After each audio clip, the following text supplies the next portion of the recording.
How old were you when you were in Full Metal Jacket? I was 24. I tried my best to not just go straight for the Full Metal Jacket you can stuff. go for it. Okay, very good. Yeah. So you were 24 years old. Yeah. How did you get that gig? Matthew Modine was a friend of mine, and he had started. We had met at auditions in class and stuff like that, and then Matthew started working before I did. I think he did like 3 or 4 films before I started working. And one day I was working as a doorman at the Hard Rock Cafe on 57th Street many years ago, and in the city. And he passed by with his wife, and he saw me, and he came over, and we started talking. And he said, "I'm in England. I'm doing this movie with Stanley Kubrick." I'm like, wow, that's pretty cool. Yeah, that's not a bad name to drop right there. Yeah. Uh-huh. And he said, there's a part available, and we don't know what it is, but you should probably audition for it because we're going to shoot that later. We're going to shoot this one section first. And I thought, okay, and so he gave me this address, and I made a tape. And back then it was a big deal to make a tape. You had the cameras were like this big, and they had a pack you had to carry around. And yeah, now you just make a YouTube link and you could send it on as somebody's email. People audition on their computers. Right. So we rented this camera in this beta thing and shot a monologue I was doing a play at the time, so I shot a monologue from a play on 10th Avenue and 21st Street. And I sent it out, and then I ended up sending another one. They asked for another one, and then Stanley spoke to me and gave me some words to send out, and I sent those out. And the next thing you know, he says, so you'd have to gain like some weight to come out to play this part, or would you be into doing that? And De Niro had just done it for Raging Bull, and I'm like, of course, De Niro can do it. And I got the job. How much weight did you have to put on?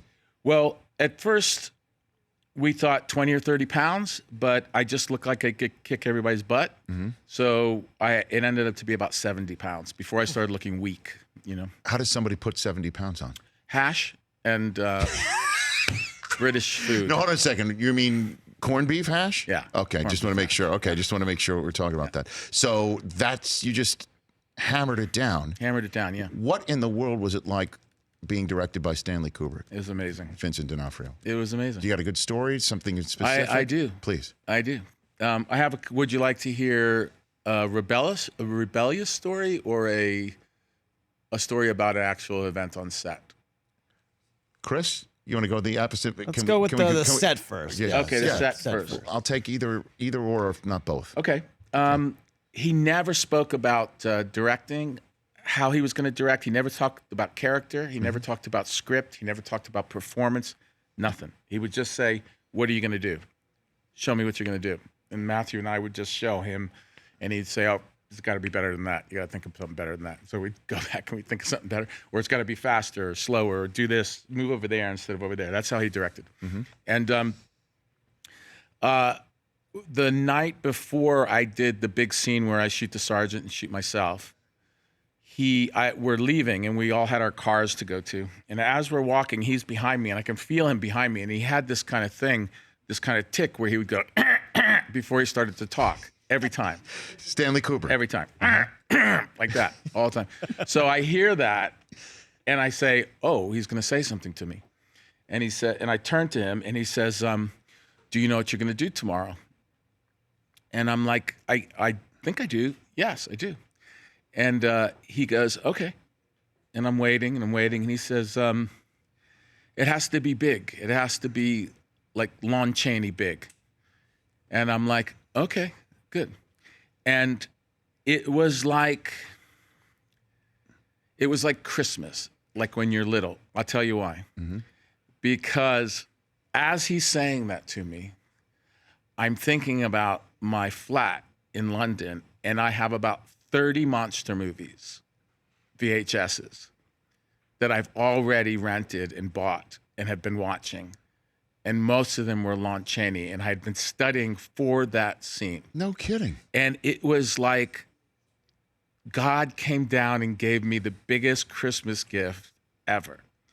And so I called, I called my best friend, and I said, "Dude, I'm so ready for this scene." I couldn't believe it. And I went in there, and we did 3 takes, and we were done. 3 takes. 3 takes, and the special effect, yeah. But it was like, there's 2 moments like that in my whole career that have been that in sync by accident, just by luck. And that's one of them. What's the other one? The rebellious. Oh, I don't. Okay. Really? Oh, sure. I mean, I'm interested in hearing. Is this? Let me tell you the rebellious story because it's really good. Go for it. Okay.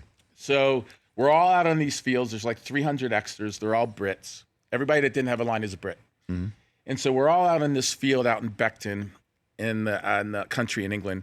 And there's these giant big rings of painted yellow tires, like Marine Corps, but in big circles. And there's like 100 guys sitting around the circles, around these tires. And there's 3 giant circles. And Stanley's up on this crane with his lenses, and he's trying to get a shot. And he's up there for a long time.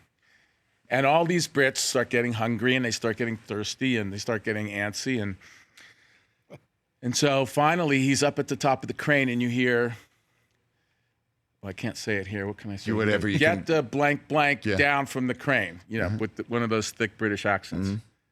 And the thing goes down, he turns, and he looks at the crowd. You see him talking. And the crane goes down, and the first AD walks over, and then the first AD walks over to us. Who said it?